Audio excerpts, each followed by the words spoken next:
Bonjour tout le monde, bienvenue dans cette nouvelle vidéo. Alors aujourd'hui, vidéo de présentation de mes top 3 outils préférés chez Bosch Pro dans la gamme 18 volts. À savoir que tout ce que je vous montre là, les liens, je vous les mettrai directement en description. Alors quand je dis top 3 de mes outils préférés, c'est sincèrement ceux que j'utilise vraiment, un petit peu souvent on va dire, et vraiment que je prends plaisir à utiliser. Alors le premier c'est celui-ci, alors c'est la GSR 18V60FC. Pareil, j'en ai fait une vidéo dédiée complète si vous voulez aller voir. Juste pour en revenir rapidement dessus, alors la petite particularité pardon, de cette perceuse, c'est tout simplement les mandrins interchangeables qui sont fournis avec.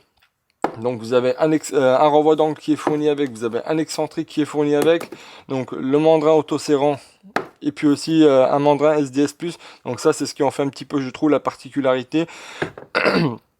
Donc la perceuse elle est vendue avec tous les mandrins sans batterie, elle est vendue avec une L-Box dans les 270 euros. Faut savoir qu'aujourd'hui il y a la version au-dessus qui est sortie. Donc là j'ai la GSR 18V60FC. Faut savoir que maintenant c'est la 90FC et le 60 c'est en gros le couple de vissage. Là on est sur du 60 Nm, sur la gamme actuelle on est sur du 90. Donc moi j'en ai pas forcément l'utilité, mais il faut savoir qu'il y a une gamme au-dessus. Donc moteur brushless, etc. Plus longue durée de vie, moins d'usure, plus de force, etc. etc. Donc je disais 270-280 euros avec une L-Box et les mandrins interchangeables. Particularité également des mandrins auto interchangeables, c'est en fait vous avez la possibilité de venir les rentrer ici, de venir verrouiller. Donc quand vous entendez claquer, bah, c'est que ça vient y serrer. Et à partir de là, vous pouvez monter vos embouts directement par-dessus pour venir visser en renvoi d'angle, en excentrique, comme vous le souhaitez. Pareil, autre particularité que vous avez, c'est sur le renvoi d'angle et l'excentrique, bah, vous avez la possibilité de l'orienter comme vous le souhaitez, de cette façon-là. Donc pour gagner un petit peu en mobilité de travail. Sinon, qu'est-ce qu'on a d'autre? Alors, autre chose qui est vraiment bien avec celle-ci, que vous n'avez pas forcément avec les autres, c'est qu'avec une perceuse standard, bah, vous avez le mandrin qui est par-dessus. Bon là, vous avez peut-être l'extension due au mandrin, enfin au système interchangeable. Mais il faut savoir que vous gagnez un petit peu de longueur, on va dire, avec une perceuse standard, ce qui n'est pas forcément le cas avec celui-ci. Donc vous avez la possibilité de venir mettre un embout directement par-dessus. Et vous gagnez en fait vous réduisez en gros la longueur de la perceuse, ce qui vous permet d'accéder un petit peu à plus d'endroits. Sinon, bah, c'est à peu près tout. On a fait un petit peu le tour là-dessus.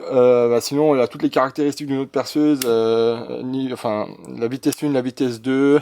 Ici, la possibilité de mettre le débrayage jusqu'à 21, je crois. C'est jusqu'à 20. Donc voilà. Vous avez pas mal de choses dedans. Ensuite, alors, le deuxième outil que je tenais à vous présenter, alors, je vais balayer ça rapidement. C'est ce perfo là. Alors, c'est le voilà, comme ça c'est mieux, c'est le GBH 18V 26F. Faut savoir que aujourd'hui, pareil, Bosch ils en ont sorti mais vraiment énormément des perfos. Alors celui-ci, je pense qu'il va être amené à être remplacé, même s'il l'est déjà un petit peu, on va dire, par le modèle 24C. Donc GBH 1824C, et sincèrement il y en a plein qui sont sortis, vous irez voir. Si vous souhaitez, je vous mettrai directement les liens en description. Vous pourrez aller voir toute la gamme qui est sortie, mais c'est celui que j'ai, on va dire, utilisé pendant mes travaux. Alors j'en ai même 3 des comme ça, que j'ai depuis très longtemps. Et sincèrement, pareil, j'en suis très content. Pour percer, ça va bien. Pour buriner, ça va bien. Sincèrement, je trouve que c'est vraiment le plus polyvalent, on va dire. Ici, ce que j'aime beaucoup aussi, c'est l'amortissement. Ça, pareil, quand vous avez 150 trous à percer, bah, sincèrement, à la fin, vous sentez. Je trouve qu'il est vraiment efficace, hein, sincèrement, par rapport à d'autres marques, par exemple. J'avais essayé celui de Milwaukee, je le trouve un petit peu, moins efficace à la durée. Après, bon, c'est mon avis, ça n'engage que moi. Mais en tout cas, je le trouvais vraiment bien. Donc, celui-ci, il est aux alentours de 230 euros avec une L-Box. À voir, les prix varient, donc je vous mettrai pareil les liens en description. Et le troisième produit, pardon, c'est ça. Alors, c'est une scie plongeante. Scie plongeante. Alors, je me rappelle plus de la référence de celle-là. La GKT 18V52. Alors, GC 52, donc profondeur de coupe. Ensuite, qu'est-ce qu'on a là-dessus?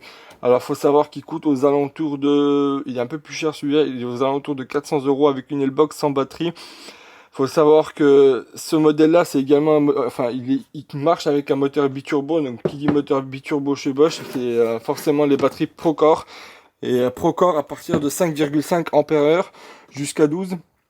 Les 4 ampères, bah, vous tirez pas forcément, on va dire, le maximum, enfin le potentiel maximum de la scie plongeante. Ici, vous avez un panel de commande. Alors, attendez, je vais essayer de pousser ça un petit peu sur le côté. Voilà. Alors, vous avez un panel de commande, je sais pas si on arrive à bien voir à ce niveau-là, qui vous donne un maximum d'infos, sur lequel vous pouvez en gros régler la vitesse. Du coup, vous pouvez aller jusqu'à 6, le mettre en mode économie d'énergie. Un voyant de température qui s'allume si jamais il chauffe trop. Vous avez pas mal de choses. Vous avez également la trousse d'aspiration qui est fournie avec. Possibilité donc de venir ici régler la butée de profondeur. Donc, alors, je sais pas si on voit bien là. Je vous en ferai une vidéo complètement dédiée. Là, je vous montre vraiment grossièrement. Mais je prendrai le temps de vous montrer un petit peu tout en détail. Mais ici, de régler la profondeur de coupe. Ici, la petite sécurité pour venir l'actionner. J'ai également acheté 2 rails avec. Pareil, je vous les montrerai dans une autre vidéo. Mais sincèrement, c'est un outil. Alors, j'utilisais la scie circulaire avant. J'en avais pas de scie plongeante. Et je vous avoue que je voulais acheter une festool, mais quand j'ai vu les prix, ça m'a un petit peu refroidi. Et j'ai pris celle-là, donc je regrette pas du tout. Donc voilà, n'hésitez pas à me dire ce que vous en avez pensé. C'était on va dire un petit peu mon top 3 de chez Bosch Pro. N'hésitez pas à me donner le vôtre si jamais. Et puis on se retrouve pour une prochaine vidéo. Allez, au revoir tout le monde.